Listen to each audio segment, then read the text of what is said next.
na enough ya bụ enough na ọ dịgo too much. Anyị wee storm ukwu ka esi abata na so anyị na-awa ya our people in diaspora kavana fortify anyị unu watch ya unu avana kidnapper there everywhere na mana without fortifying onwere ọ na-etu anyị esi wee challenge ndị ji egbe dị wee ndewo gị onye ọma na-ege ntị ma na-ekiri ekiri ebe ị nọ ugbu a bụ na sim.ha asịrị FM. Onye gị na ya nọkwa taa bụ 042 Solex, onye akụkọ ụwa. Ngwagere akụkọ nke anyị ji wee bịa taa. Ọtụtụ ụmụ ikorobịa ndị obodo amapụtala n'igwe n'ọnụagụ wee ma baa n'ọhịa niile nọ n'obodo ha ịga chụpụ ndị ekperima ndị ugwu niile bụ ndị na-esi n'ime ọhịa apụta wee na-atọrọ ndị obodo ha kwa ụbọchị. Nke a mere n'obodo Ọkụzụ nke nọ n'ime okpuru ọchịchị Oyi n'ime steeti Anambra, dịka anyị hụrụ n'otu ihe onyonyo nke ha mere mgbe ha bụ ụmụ ikorobịa ka esi n'ime ọhịa ahụ wee pụta. Dịka ha siri kwuo, ha kọwara na ihe kpaliri ha ji wee pụta ya bụ njem bụ otu nwanne ha nwoke bụ onye nke kasị n'aka ha bụ ndị ntọ wee pụta, dịka ezinụlọ ya kwụchara ụgwọ nke a gwara ha kwụọ mgbe a tọrọ ya bụ nwoke. Ya bụ nwa amadi bụ onye nke kasị n'aka ndị ntọ wee pụta kọwara wee sị na ọ bụ mgbe ya gara ebe a na-arụrụ otu nwoke ụlọ bụ onye nke gwara ya chọtara ya ndị ụgbọala ga-ebutere ya aja ebe ahụ, ka ya jekwasịrị ndị ntọ ahụ ebe ha nọ ebe ahụ wee na-eche onye nwe ya bụ ụlọ ka ọ bịa ka ha tọrọ ya. Ọ gakwara n'iru wee kwuo na ha gwara ya kpọwa onye nwe ụlọ ahụ n'ekwentị ma gwa ya bịawa na ebutele ya bụ aja, ma gakwa n'iru wee kwee ya nkwa na ozugbo onye nwe ụlọ ahụ rutere na ha ga-ahapụ ya ma tọrọ ya bụ onye nwe ụlọ. Ogologo kwa dị mmanụ ka mgbede, ya mere ọ ga-aka mma ka iburu oche gị kpudobe nso ma nọrọ ala ka anyị anya na ya bụ ihe onyonyo ma nụrụ n'olu nwanne anyị nwoke ahụ ebe ọ kọwara ka ya na ndị ntọ ahụ si wee gaa n'obodo Ọkụzụ. Ka m bịakwanụ. Ọkụzụ ekele m unu n'anya unu avụ ife a bụ our security outfit Ọkụzụ Central Vigilante. Onye a bụ son Chibueze Obiora onye Ivite Ọkụzụ ndị kidnapper buru so wapụta nya bụ wee nata wee kọsịa ka esi wee buli ya so wapụta ụtụtụ our gallant men ndị security with some youth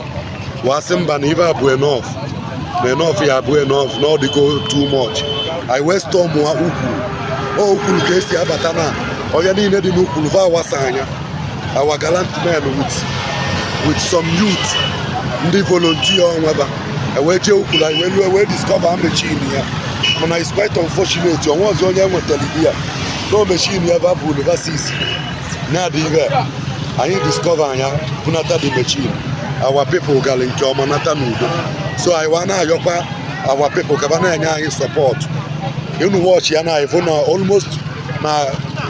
n'ọbụrụba niile ibe niile ebu wee je there is empty mana va take the risk with the help of some youth wa ba there. So anyị na-awa ya our people in diaspora ka ba na fortify anyị. Unu watch ya unu avana kidnapper there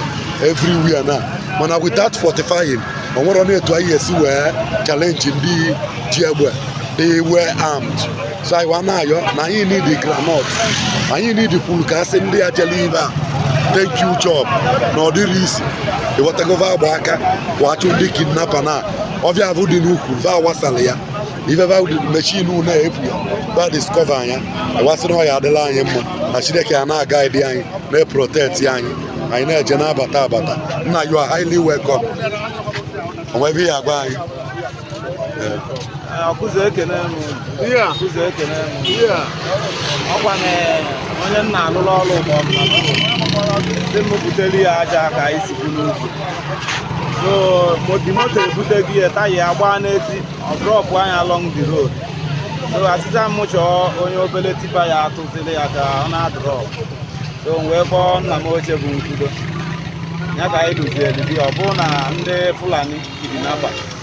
nọ na the site na-eche ọga nwe the site na ọnya kaba n'idi ifulu so unfortunate anyị dabazi aba n'ụkwụ basị na be ya alapụrụ anyị na anyị ga-eweta nọmba dị man ka anyị kpọọ ọnya ka anyị gwe anya bịa na-ebute ego dị aja kaba wee nwee ike ibuli rapụ anyị sịba na m echiro dị nọmba so unfortunate amarọ nna m ụda anyị na m nkwa nwanne dị ọga and the phone dị on so ba na-anụzi ibe anyị na ba na-azụ azụ so ba wee buziela anyị banyalụ machin ya baa n'ọbịa chenji si na o nwere ibe ba ji machin ba buziela anyị babazia ime ọbịa ibe a na-eme ebe 11-12 ehihie bakpọziela anyị baba na ji ọbịa o nwere onye anyị bụ anyị na-aga na-ada mmiri na-ala ịta anyị malite na-aga anyị nwere m ike ịmụ ebe baba anyị lụzie ebe anyị lụrụ bakechie anyị aka na anya si anyị bebe ebele ka anyị dị chọọ na ndị nke anyị agbọ ka ha weta ego na ewetakwa ego anyị abụ ndị nwụrụ anwụ bifo ọchị ego anyị dị chọọ n'ọkịta ka anyị ama na anyị enwekwa ndị lọbụ anyị na famili gosi anyị anụgo nwaanyị anyị gbasịa ụra anyị wee bido mebe kọlụ so dị kọlụ ga-emeti ebe na ndị nke anyị setụlụsịa so ibe enye ebe a bụ 2.5 million so agwazi aba ka esibute dị ego na onwekwa abakarịkwa ịtọ ọ na keke na-echijata azụ egbu anyị so basị anyị gbakwa ndị nke anyị ka ihe ọba oles na alaikịrọ ndụ anyị mekwa kọlụ ọzọkwa ndị nke anyị dịba sọlabịa ego ka ndị anyị wee butezie ego ọkwa ndị anyị na-aba nọ na too na ọbụrụzi anyị taba pụọ ma ọbịa ebe anyị matazi bụ ụzọ uru mkpu achara n'ebe ahụ welcome. O nwere any other thing you experience here? Anyway, try go ni dugo ni wasa na nwere na onye ahụ n'ufu ni dia.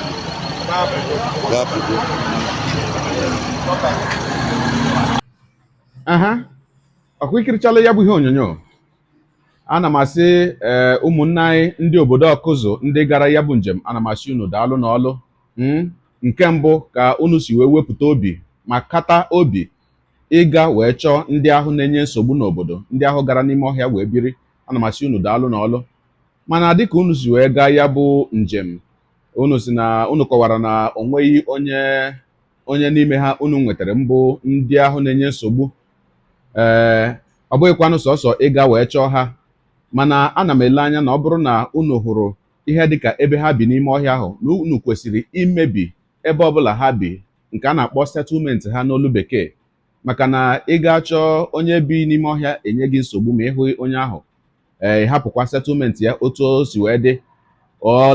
lachiatakwa azụ, ọ ka nwekwara ebe ọ ga-anọ, wee na-eche na ọ ga-adị ezigbo mkpa ọ bụrụ na o nwere ebe ọbụla unu hụrụ ihe dịka ụlọ ha makwa na ebe ha bi, ebe ha tụrụ ụlọ n'ime ọhịa, ọ dị ezigbo mkpa na a ga-emebi ya, nke ọ ga-abụ na ha chieta azụ, ọ ga-ewekwa ha oge tupu ha ebirikwa ebe ahụ ma bido ebe ha kwụsịrị. Ọ dị mma. Ihe onyonyo ọzọ m ga-achọkwa ka anyị nyoo anya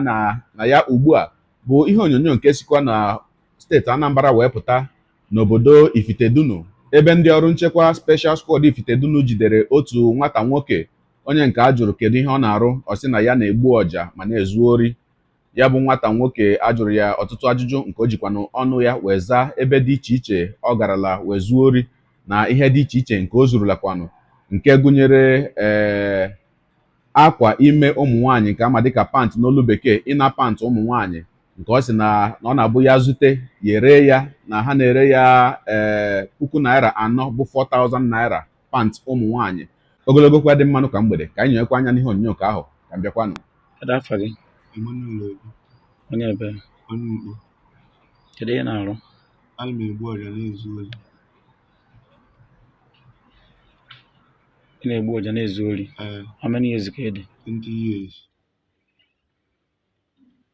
Kedu ebe ndị zugasịgo ori? Ezugo m ori na Aba, zuo n'Ugbo, zuo na Aba. Magọ mana ị na-ezu ori? Pagọ mana ị na-ezu ori? Ebe eji ori fon a na-ele fonu, kedu ndị ji ori dị ya? Anụ. Onye ka unu dị? Ebua. Gị na onye? Mụ na Chiedu. Onye ebe? Onye Aba. Kedu ndị gị na ha na-eme biznes pant? Ọ mụ na Chisom. Onye ebe? Onye Aba. Ka eke unu si eme ya? Onye sụcha akwa, onye sụcha pant gbasara anyị nkoli ya. Pant ụmụ agbọghọ? Ego ole ka unu na-ere ya? 4,000. Kedu onye unu na-eresi? Onye dibịa. Ego ahụ unu na-eleta gịnị ka unu ji eme? Anyị ji lie ife ala ọtụ. Ihe na-agwa ya kwa eziokwu? O nweghị ime gị fọsụ na ihe na-ekwu? mba so ihe na-ekwu bụ eziokwu ịdị shọ ee ọ bụrụ na achọpụta na asị ka ị na-asịla gịnị ka ihe eme gị segbuo m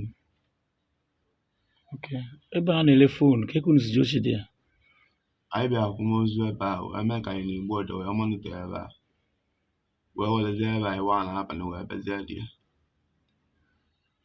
ma mee gịnị wee werezie akwụ ibu nkwụ wee bata agada wee baa unu kpọọ gịnị ka unu wee dị wee ya gba otocha foonu ma pawa bank ma mp ma ego wee were ego okay ihe na-agwa ya kwa eziokwu ee so n'ụlọ na-abụji ori dị ya ee gị na onye mụ na Chiedu gị na Chiedu for how long ka izugoro ori na oligo nne ọ bụ gị ibu izuru ori kedu ndị jide gị ndị special squad iftedu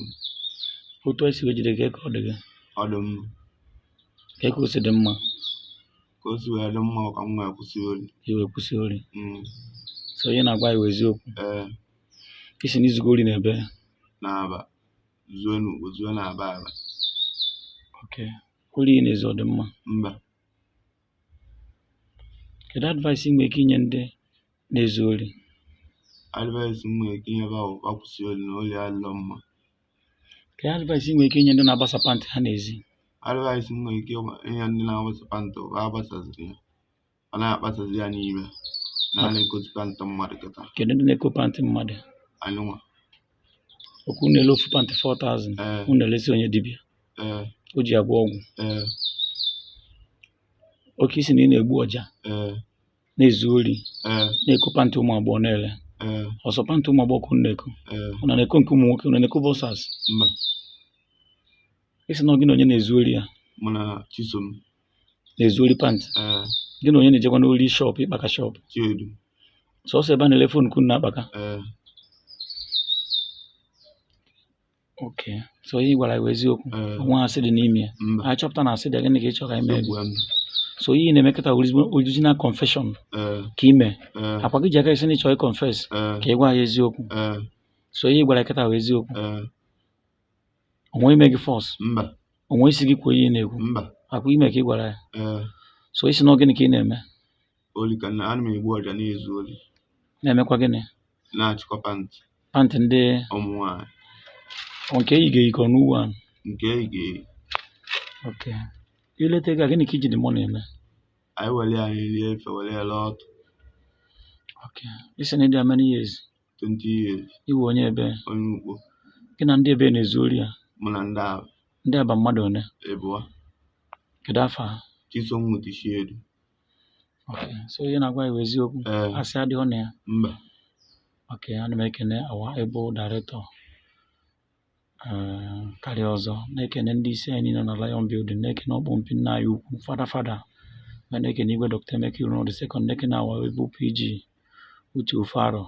anyị sị na ọya dịghị na mma na-ekene ya Vice PG Ikwuasọkụ na ọya ọmaka anyị chọrọ ka mee na Nifite ka ọ dị mma onye unu na n'une Commander Special Squad Agụiyi ekene m unu ehe ọkwa ikirichala nke ahụ mgbe na-asịkwa ndị ọrụ nchekwa Ifite Dunu ana m asị unu daalụ ọlụ daalụ ọlụ n'ihi ya bụ ọrụ nchekwa nke unu na-arụ mgbe na-asịkwa dịka nwa ikorobịa nwata nwoke a agbara ajụjụ ọnụ ugbu a o nwere ebe nna asịkwanụ na unu leba anya ọ ga-adị ezigbo mkpa ebe ahụ a jụrụ ya kedu ndị ha na-erebe ya bụ pant ha na-ezute ọ sị na ọ bụ ndị dibịa ekwesịrị ilebakwa nke ahụ anya mara ndị dibịa ahụ na-azụ ụdị ihe ahụ mara kene ụdị ọrụ ha bụ ndị dibịa na-arụ n'ala Igbo ọ dị ezigbo mkpa na onye ọbụla zara ụdị ajụjụ a onye ya na ndị dibịa na-emekọ biznes ụdị biznes arụrụ ala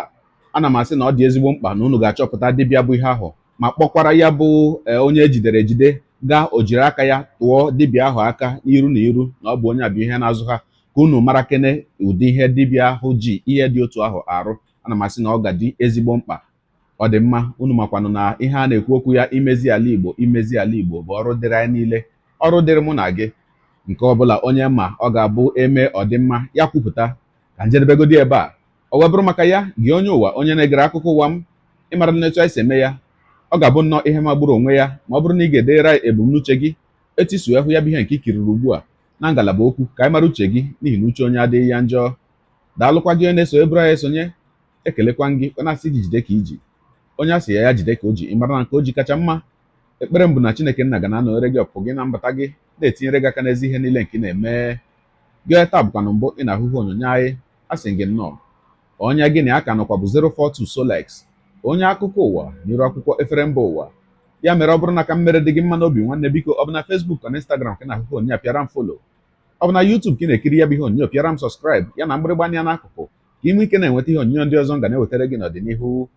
Ọ bụ na Twitter ka ị hụrụ ya bụ ihe onyonyo, pịara m folo. Ọ bụ na TikTok itikere m folo ma atọ ọkụma. Igbo ndị ọma njem ọnụ, Igbo mụrụ nze m ọzọ, ekelekwa m unu wee na-asị na ọ ga na-adịrị unu niile mma o. ise Ngwanụ tụsawara m ihe onyonyo a na-atụsara m ya bụ ihe onyonyo na-apịrị m aka na share button. Ya mara gị mma onye nke m, udo dịrị unu.